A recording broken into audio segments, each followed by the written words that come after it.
Salut. Maintenant que nous avons réussi à déployer notre fonction lambda avec Zappa depuis notre terminal VS Code, nous allons voir maintenant comment l'intégrer dans notre application Flask qui est sur GitLab, de sorte qu'il soit déployé automatiquement dans notre CI/CD. Donc pour cela, nous partons sur GitLab. Nous sommes sur notre projet, sur la branche concernée, CI/CD AWS. Ensuite, bon, première chose qu'on va faire, on va déjà modifier l'application pour lui dire que pour insérer un nouveau message, comme ça on saura si elle a été bien déployée. On peut compléter un message comme quoi on peut ajouter ici Vigila et lambda donne. Comme ça, s'il affiche un message, on aura également le message lambda donc pour dire que ok, lambda aussi, il a pu déployer l'application lambda, le message lambda. Bon, ça c'est juste un message, hein. Ça c'est pas vraiment le cœur de ce qu'on va faire. Ok, donc nous sommes ici. On revient à la racine de notre projet ici. Alors, l'idée c'est quoi? Repartons voir notre Zappa. Dans notre Zappa, on met ici .app, je le mets là. Lorsque notre fonction Zappa, notre JSON est déposée à la racine ici, on spécifie à l'intérieur en fait le nom du fichier .py, puis la fonction qui est dans ce fichier-là. Si par exemple notre fichier .py n'était pas à la même racine que notre fichier Zappa Setting, et supposons qu'il était par exemple à l'intérieur d'un répertoire qu'on appelle F3 CICD par exemple, du coup, ça veut dire qu'au niveau de fonction ici, on doit d'abord spécifier le nom du répertoire F3 CICD et au lieu de faire slash, c'est-à-dire le répertoire F3 CICD slash euh, la fonction .py, le fichier app.py, deux points, et l'objet app qui est dans le fichier .py, on va faire simplement, déjà, on sait déjà que lorsqu'on a app.py.app, ça revient à app.app. Du coup, ça, on sait le faire. Du coup, c'est point qu'on va mettre entre là et là. Et entre le répertoire et le fichier .py également, on va enlever le slash et on met un point également. Donc, ça veut dire qu'il va chercher de l'arborescence F3 ICD, point, le fichier .py, point, le nom de la fonction qui est dans ce fichier-là. OK. Du coup, une fois que ça c'est expliqué, on verra à quel moment on le fait dans le code là-bas. Donc, on doit déjà déposer notre fichier Zappa Sitting sur notre répertoire GitLab. Donc, je l'ai déposé plutôt ici. J'ai créé un répertoire qui s'appelle Serverless AWS Lambda Zappa. Et dans ce répertoire, j'ai déposé mon JSON qui est là. Un JSON pour le Zappa Setting, bien sûr, qui est très simple. OK. Maintenant qu'on a fait cela, nous allons partir éditer en fait notre YAML. Du coup, on va venir à la racine ici. On va cliquer sur GitLab CI. On va faire éditer.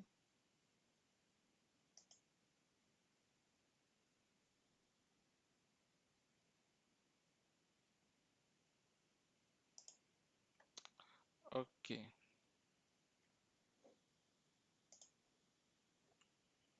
OK.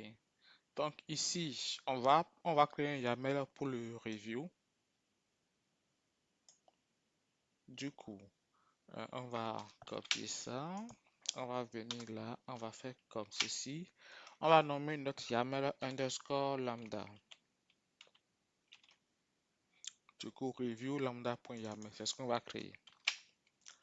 Donc, pour faire notre test, je vais désactiver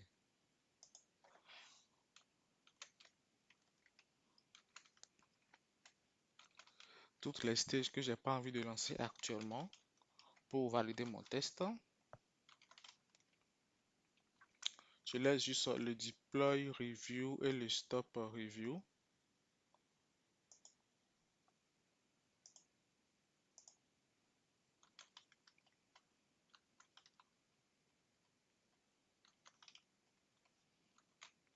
Ok, du coup, je vais juste tester ceci seulement.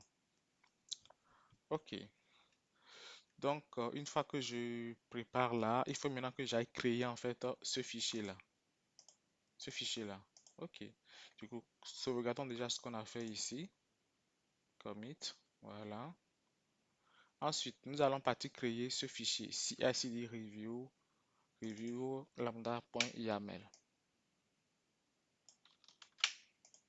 Ok, du coup, on revient ici à la racine CI/CD review. On va faire nouveau fichier.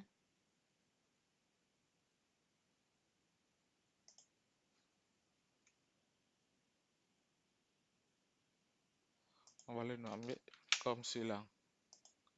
Voilà, et on fait un commit. Maintenant, qu'est-ce qu'on va mettre à l'intérieur de ce fichier-là? Ce serait à peu près ce qu'on avait dans nos reviews habituelles qu'on va modifier. Du coup, je prends n'importe quel review là que j'ai modifié. Je prends ce review par exemple. Je copie tout le code. Je sors de là. Je viens dans mon review que je veux éditer.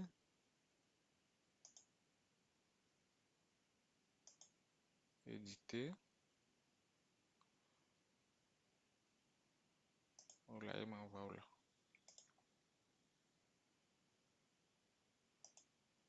Ok, je fais éditer et je colle mon message là. Ok, mon contenu, pardon. Ok, on va éditer ceci alors. Alors, pour commencer, je vais changer le nom de mon image que je vais utiliser pour faire le déploiement. Je vais plutôt utiliser une image Ubuntu. Voilà. Donc, ceci, je vais le mettre en commentaire. J'ai envie d'utiliser une image Ubuntu. Et comme j'utilise une image Ubuntu, bon, déjà, je vais activer le service Docodend.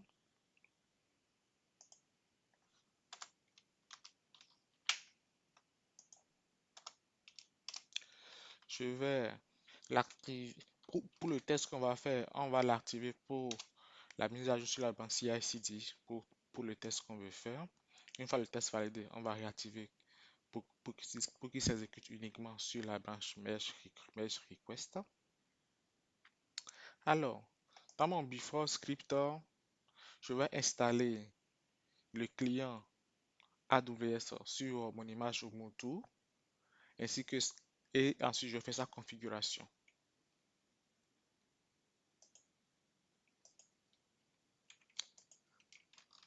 Si c'était une image CentOS avec un Yum install AWS CLI-yes, ce serait bon, mais comme c'est une image Ubuntu et un apt get install AWS CLI ne marchera pas, il faut aller curl le repo AWS CL client v2.zip, ensuite le dézipper puis l'installer.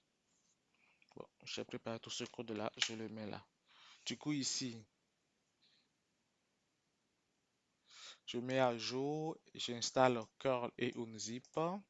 Ensuite, je vais télécharger le repo AWS client et ensuite je le dézip et puis je lance l'installation. Une fois l'installation terminée, je fais la configuration du client AWS. Voilà. Au niveau de script, j'ai préparé également le contenu.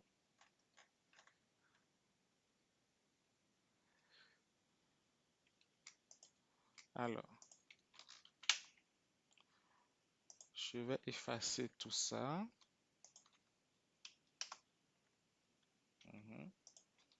Et je fais ça. Donc ici, je vérifie quelle est la version de AWS. Et bon, c'est comment vous les connaissez déjà. On a l'habitude de les utiliser. Ici, je fais des installations de packages. Ensuite, je vais cloner maintenant. Non, avant de cloner, d'abord, je vais nettoyer mon répertoire courant.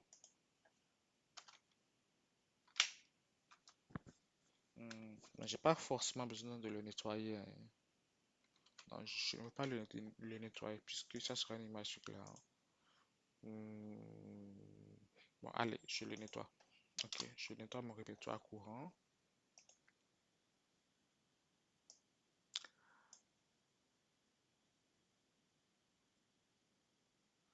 Ensuite, je vais créer un environnement virtuel Python. Du coup, je fais un Python 3, mon M, my env, source. Et ensuite, si j'active mon environnement Python, et maintenant, je vais cloner mon repo GitLab. Là, je clone mon repo GitLab, bien sûr, la branche CI/CD AWS. Ensuite, je vais installer mes dépendances, y compris Zappa.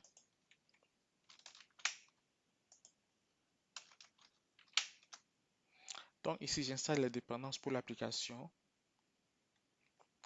Cette copie, j'en ai pas besoin, je vais l'enlever. Le ls, j'en ai plus pas besoin, je vais l'enlever. Le PIP installe, voilà, F3 CI/CD. Quand j'ai cloné ce repo, mon repo, il me le dépose dans un dossier qui s'appelle F3 CI/CD. Donc, dans F3 CI/CD, je vais dans Flash Application, puis le requirement qui est là, et je l'installe, j'installe le contenu. Et j'installe également Zappa. Ensuite, je supprime ce requirement et je refais le freeze. Bon, cette partie n'est pas indispensable à, à cette étape-ci. Mais lors de la conception de l'application, elle est indispensable pour envoyer nos packages mis à jour dans le requirement. Mais je le laisse quand même là, hein, puisque lorsque vous aurez à construire votre application, vous aurez besoin du freeze pour envoyer les packages dans le dépôt. Une fois que c'est fait, nous allons initialiser et puis nous allons déployer notre application avec Zappa. Ok. Alors,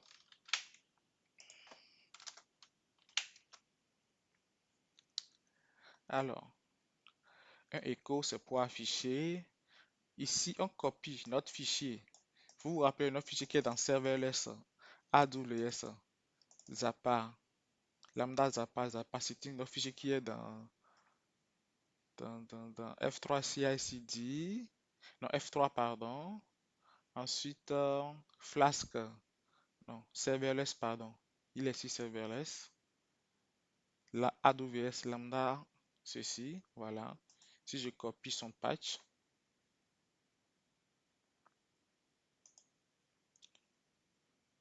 il correspond à ceci.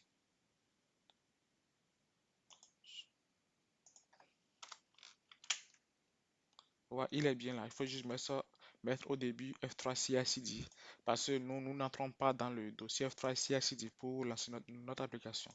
On reste à la racine de notre dossier du container ou de l'image Ubuntu. Voilà. Du coup, on copie ce sitting en fait qu'on dépose maintenant à la racine de là où on veut faire notre Zappa init et notre Zappa deploy. Ça, c'est important, cette partie. Il ne faut pas le laisser à l'endroit où il est ici pour exécuter le Zappa. Parce qu'il faut que ce fichier soit présent à la racine où nous voulons exécuter notre commande et Zappa deploy. C'est pour ça qu'on le copie à la racine où on veut exécuter notre commande Zappa deploy. Une fois que ça c'est fait, nous allons maintenant faire quelques mises à jour, quelques paramétrages, pardon, ou mises à jour plutôt de notre fichier Zappa. Comme ceci là, qui est là. Nous allons vouloir en fait que le app.app ici, on va le transformer en fait en F3 CI/CD Flask API application app ici .app.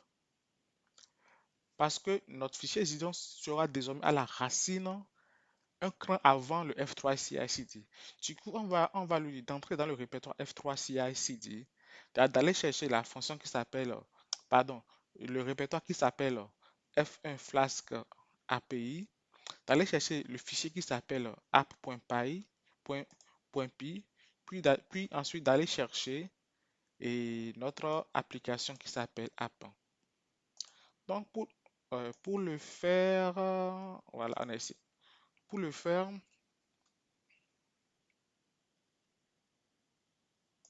j'ai préparé un code pour le faire.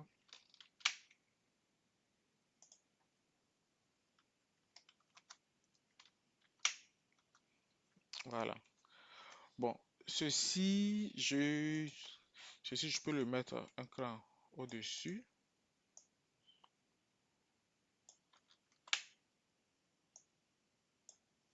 Ça, c'est juste un paramétrage en fait. Pour, voilà. Pour créer une variable d'environnement que j'appelle lambda fonction qui contient le nom de l'application que je veux, le nom de la fonction que je veux déployer sur et dans mes fonctions lambda sur AWS. Donc ici, je prends mon Zappa City JSON qui est désormais à la racine, puisque ici je l'ai copié à la racine ici, avec le point. Je l'ai copié à ma racine là. Donc, je fais une copie de ce qui est dans cette arborescence là, que je dépose à ma racine point. C'est pour ça que désormais, à partir d'ici, j'ai accès directement depuis la racine point. Et je n'ai pas besoin de mettre tout le chemin F3CICD là. Ok. Donc, je le récupère. Et puis, je fais des modifications à l'intérieur. Je dis que, je, je lui dis d'aller me chercher le string qui s'appelle app fonction app.app. Du coup, ce string là, je le cherche et je le remplace par app fonction F3 CICD F1 Flask API app.app ici. Donc, je vais chercher ce string en fait, tout ce string là. Voilà. Que je remplace par mon string. Ça, c'est du shell. Donc, c'est ce que je fais ici. En bas ici, je mets à jour la région. Je vais chercher mon AWS région et la région que j'avais mis dans mon JSON et je le remplace par AWS région avec ma pardon, avec ma variable d'environnement qui contient ma région AWS qui est là. Et ça, on voit la partie région, AWS région ici. OK. Ensuite, ici, c'est le projet Néman, le nom de ma fonction lambda en fait. Le nom de mon projet lambda, pardon. Du coup, je récupère le nom qui s'appelle F3 CICD dans mon JSON. Project name, il est ici. Il est ici, pardon. Voilà. Que je remplace par lambda func name, c'est-à-dire la variable que j'ai créée ici. Et dans cette variable, je l'appelle aussi F3 CICD. J'ai préféré la mettre en variable d'environnement parce que si je veux, je peux la modifier. Je peux nommer dans ma variable d'environnement ici. Il va le prendre en compte dans le reste du programme. Et je n'aurai pas à le modifier à tous les endroits. C'est pour ça que j'ai préféré mettre ça en variable d'environnement. Donc, je crée, je donne le nom de mon projet, un nom pour mon bucket, Voilà. Et je sauvegarde ça dans un fichier que j'appelle Zappa Sitting et temp.json. Une fois que je l'ai sauvegardé en temp.json, ça veut dire quoi que à ma racine, j'ai désormais un fichier qui s'appelle zappa temp.json et un fichier qui s'appelle zappa sitting.json. Mais quand on veut initialiser Zappa, c'est le fichier qui s'appelle zappa.json que lui, il lit. Donc pour le faire, il faut qu'on écrase l'ancien fichier zappa.json et qu'on utilise le nouveau en fait qui est nommé temp. Du coup, pour cela, je l'écrase en faisant un move de temp.json en zappa.json. Comme ça, j'écrase l'ancien et puis c'est le nouveau qui s'appelle désormais zappa.json. Du coup, c'est ce qui est fait là. Une fois que ça c'est fait, nous allons faire un init et nous allons déployer notre application Zappa.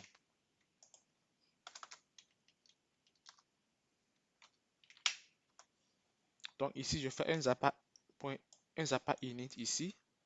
Voilà. Ensuite, j'affiche le contenu de mon sitting avec un 4. Et ici, qu'est-ce que je fais ici? Ici, en fait, je vérifie si j'ai déjà une fonction dans mon AWS qui a, qui a le même nom que notre fonction qu'on veut créer.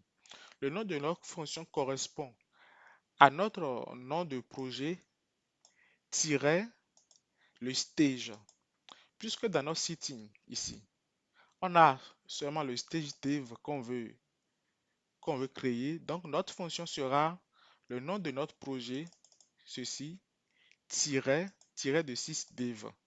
Du coup, c'est pour ça que ici, je dis ici en fait que je vérifie en fait si parmi mes fonctions lambda, fonction name de lambda sur AWS, j'ai une fonction qui s'appelle ma variable d'environnement et lambda fonction name-dev. C'est pour ça que je fais cette vérif là ici. Du coup, ça revient à quoi? Ça revient à vérifier si j'ai une fonction en fait qui s'appelle f3 cicd-dev.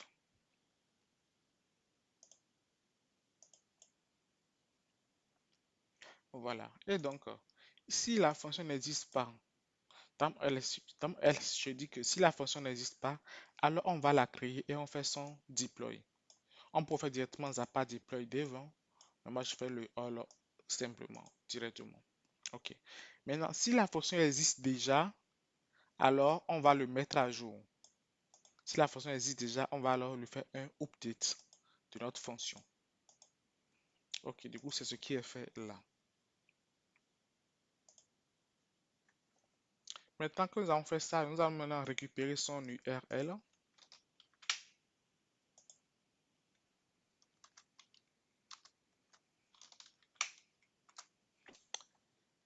Nous allons récupérer son l'URL, c'est-à-dire l'URL qui est déposé par Zappa lorsqu'il crée la fonction, l'URL qui est livré en fait, on la récupère avec cette commande que j'ai mise ici.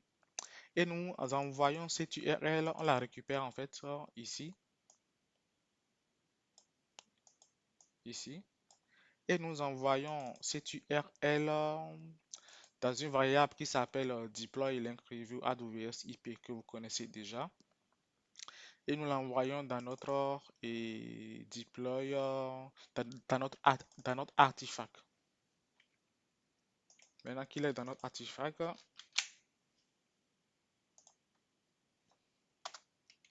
nous pouvons l'envoyer maintenant. Sauvegarder l'artefact. On sauvegarde l'artefact.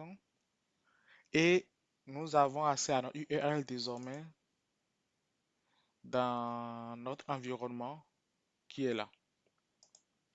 OK. Maintenant que nous avons fait ça, nous avons également préparé une étape de stop review que nous allons compléter. Du coup, la stop review, c'est pareil. La seule chose qui change, je vais vous le montrer, c'est juste la partie où on fait le stop. Du coup, au niveau de ma stop review, je prends également une image Ubuntu. Tout ce qui est jusque-là, c'est pareil. Ici, ouais, ok, je laisse en CI/CD, oui, ok. Du coup, tout ce qui est d'ici, en, en gros, de tout ce que j'ai dans l'image là, jusqu'à jusqu'à chaque niveau là,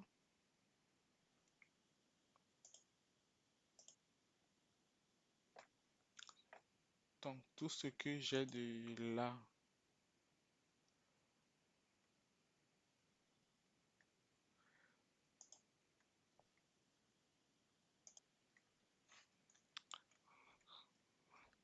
donc depuis mon image là, jusqu'à ici, c'est la même chose que j'ai dans mon deep et dans mon deploy review que j'ai également à cette partie-là. C'est la partie de la configuration. C'est seulement la partie de Zappa qui change parce que dans mon deploy review, je fais Zappa deploy ou bien Zappa update, mais dans mon stop review, je fais Zappa undeploy all. Du coup, en faisant comme cela, il va récupérer ma fonction et il me le supprime. Tout, tout le undeploy qui est fait là. Une petite chose qui a changé légèrement, c'est au niveau de ma fonction lambda fonction. Ma lambda fonction ici, je ne la recrée pas parce que je l'avais déjà créée dans mon deploy plus haut et je l'avais envoyé dans mon environnement, dans mon artefact. Donc ici, je ne la recrée pas. Je récupère directement ce qui est dans mon artefact et c'est elle que j'utilise ici dans ma partie store pour travailler. Je la récupère, je ne la recrée pas pour pouvoir garder le même nom que ce que j'avais déposé en temps dans ma partie deploy. Donc c'est pour ça que j'ai mis cette partie en commentaire. J'ai mis cette partie en commentaire parce que ici, non, on ne la recrée pas ici. On va récupérer ce qui est déjà dans l'environnement, dans notre artefact. Donc c'est ce qui est fait.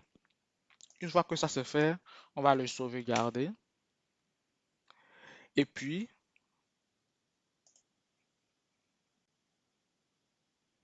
ok, c'est fait. Maintenant, nous allons sauvegarder ceci, CTRL S. On l'a sauvegardé, mais ce n'est pas parce qu'on l'a sauvegardé ici que ça veut dire que automatiquement il est déposé directement dans notre GitLab, dans notre repo GitLab ici. On actualise pour voir, on verra qu'il n'y est pas encore. Du coup, pour qu'il puisse être déposé là-bas, il faut faire il faut venir ici. Ensuite, faire un commit et push. Je peux mettre un message là. euh,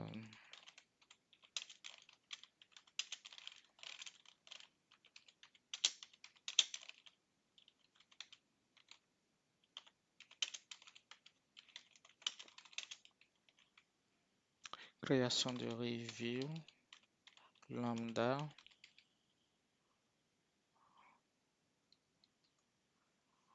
et puis faire commit and push.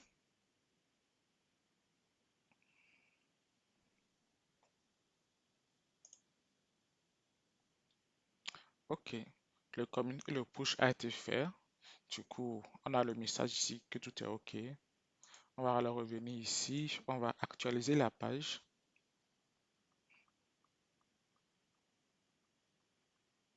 Et on voit bien que notre fichier a bien été déposé ici.